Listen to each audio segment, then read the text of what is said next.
Right, well, good afternoon ladies and gents. Little tightwad here, just waiting for Barry. He's going to come up there and that. He had a few things to do this morning, so we're on a sort of bit of a late start. Obviously I seem to be becoming noted for the old Bushcraft chair or throne as it's called. All I've done here today is just showed you the alternate way for it, two uses of everything.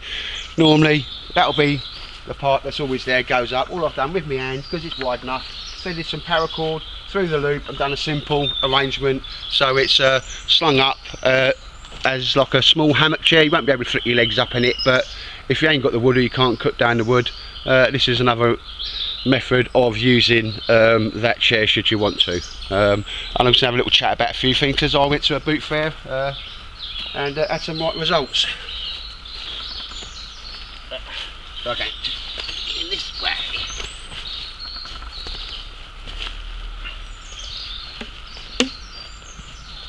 Right, and there we go, and that's nice and comfortable, and obviously will take me weight. This isn't 550 paracord, by the way. This is stuff you get from the old pound shop, so I can cut it all about anyway. But there you go, that's just nice for my legs to come down. I feel like I say, I really appreciate all the funny and the comments, especially on the old the ASL challenge there yesterday. Water getting wet cold, so I just wanted to do it in a different way, slightly bushcrafty. And a lot of people said, you know, I would have never thought of that, I didn't know you could do that, so forth. So a little bit of a bushcrafty way, but as the people that challenged me, and that's the most important thing, they've said, yeah, that's done, so that's job done. I'll crack on there. Boot fair, sometimes you walk around and you find nothing. Something I've been looking for, and I've seen a few but never bought them. Look at that. It's a Case Logic camera case, absolutely brand spanking new. There was a bit of a mark on that, and I'll give it a wash for my camera, and any upgrades of cameras I've got, and any camera equipment. Absolutely fantastic. £3, couldn't believe it. So I soon, you know, I ripped his hand off for that. And again, I've got a number of things. I'm not going to get through them all today, but one thing I did have, and I'll do some close-ups to this, is an old boy doing it. He's a fisherman, like carp fishers and all that, so they have some nice kit they do, like us, like, you know, I don't mind paying for their kit. And on his stall there, one of the things he had was a knife there, so obviously that instantly drew my attention.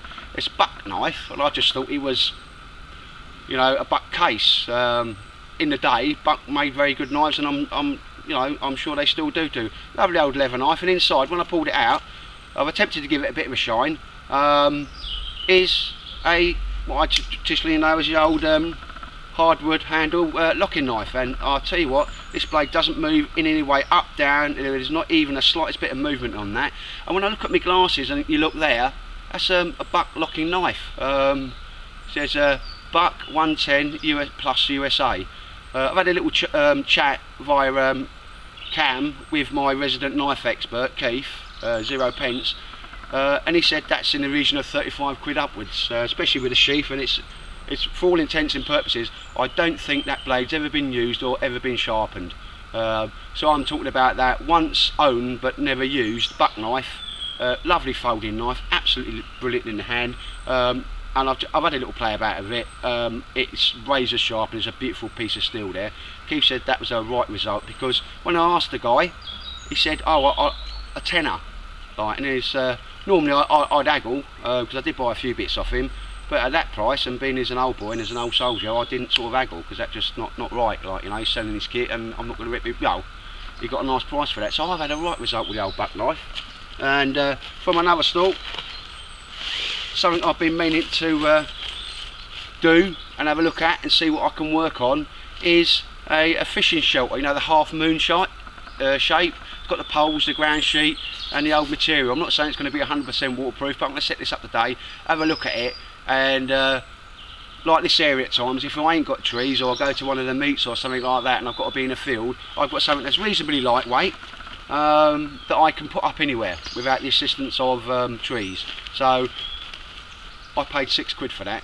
I've looked online, and you know, from 25 quid, that was the cheapest one, and it wasn't the same quality as this, so I had a little right result there. Absolutely brand new. The gears had 4 or 5 of them. So I'll have a little play up. I'm going to have a little mess about with that today, and a few other bits. I'm not going to get them all out. Is the old carp weighing mat. I found out what they are as it goes. something. Well, he knew it was absolutely brand new. Can't weighing mat. That's going to be my new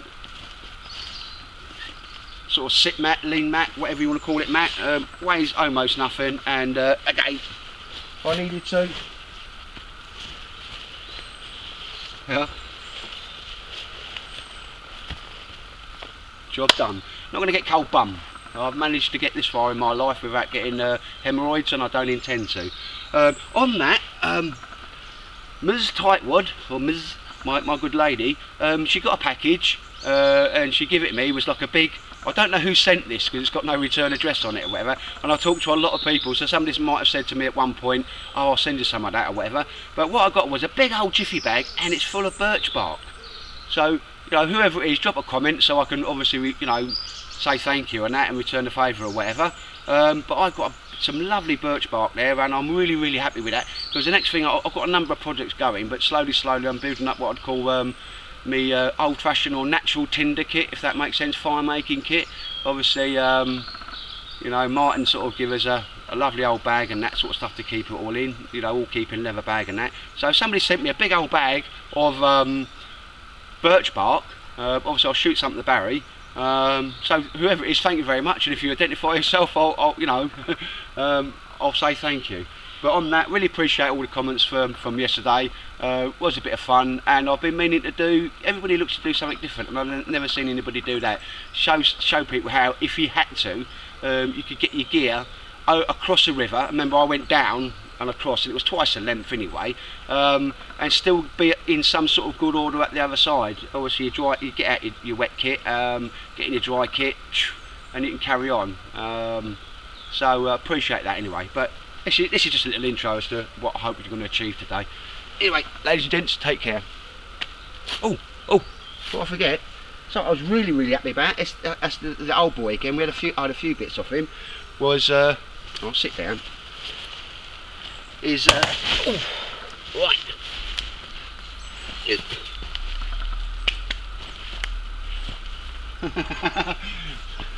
I'll keep this in, ladies and gents. Look, this is why we don't buy, I thought where my stitching was going, we don't buy cheap paracord from the pound shop. Alright, that's where it's gone. Proves my stitching's a lot harder than that, but yeah, you know, I'm not exactly the largest bloke in the world, like, you know, probably average weight and height with a tiny beer belly for me, but look at that, Bosch. So I'll make good repairs and I'll come back to you. But here's a shining example of why we don't use pound shop paracord that I probably bought over a year ago. In fact, I bought loads. Well, it was just a big sprig of it. Shite.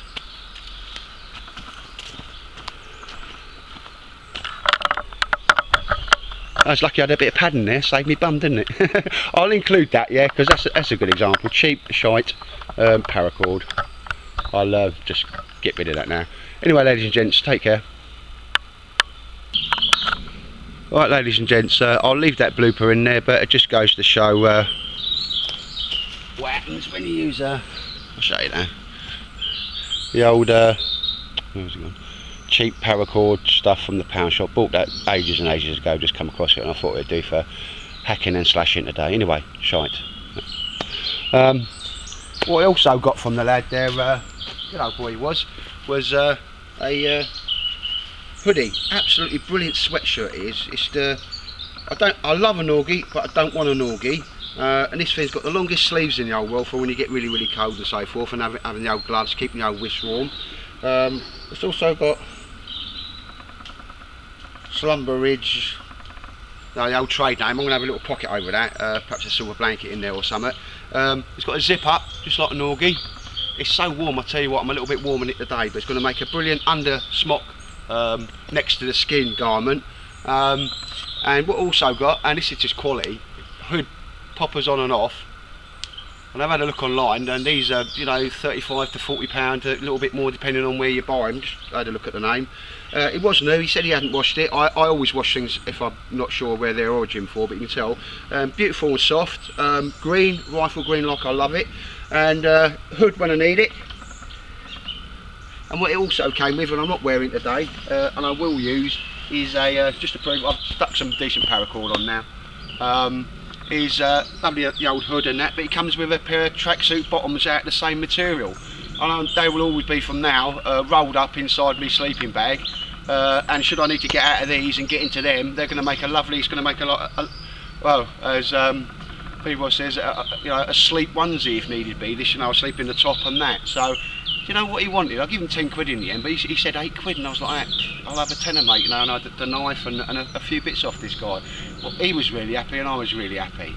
So I've had a little results, and I think obviously the point of me saying this is, if you've got a boot fair, try and get down there, and you know, if you think, oh, it's crap one day, well, last couple of times I hadn't had a great deal. My missus got a few bits.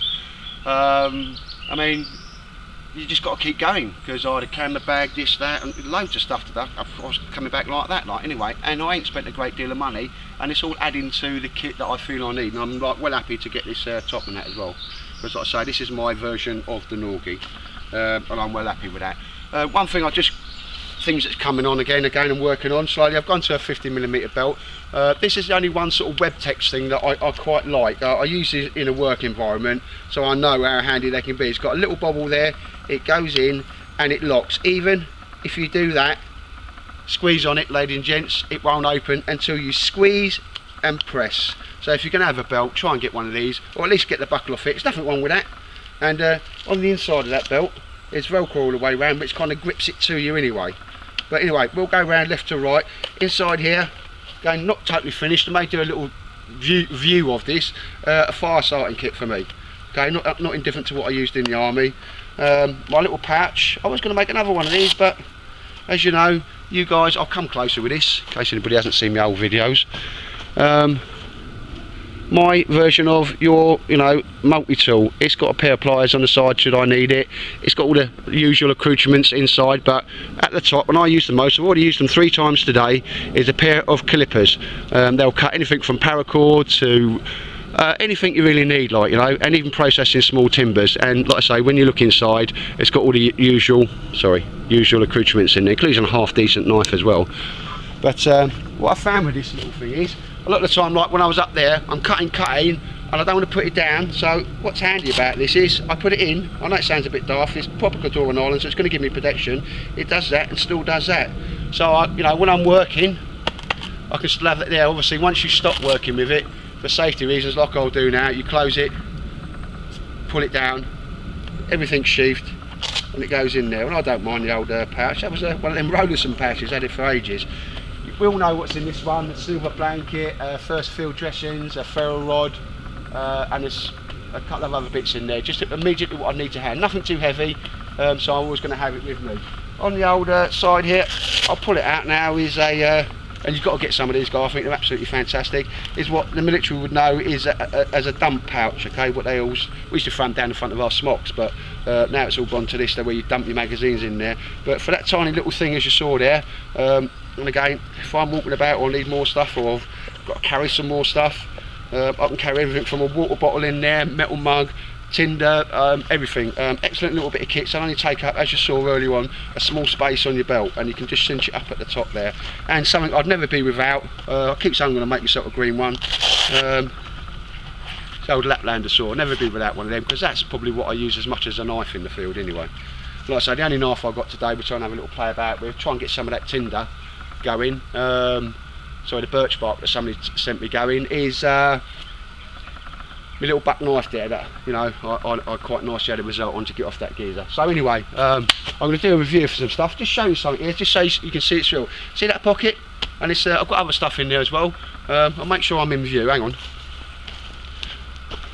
Yeah, I will be, because this is something I come across, somebody put me on to, so I won't keep it to myself. You've got to watch closely for the full movement. Yes, in that little pocket, and there's a load of cinch paracord at the bottom, I've just pulled out what is in effect a 2 by 3 metre tarp that weighs just over 400 grams. I'll just give you a little taster for another video. On the inside of that, let's have a look. That's how big it is. There's my hand. Okay, my hand's just a normal sort of size hand. That's not extremely folded. That's how small it goes. It's got little blue toggles on that. I'll chat about them later on. But when you look inside of this, oh, silver line too. But you won't believe how much that's going to cost you. and how small and light that is. But anyway, that's another video, ladies and gents. Take care.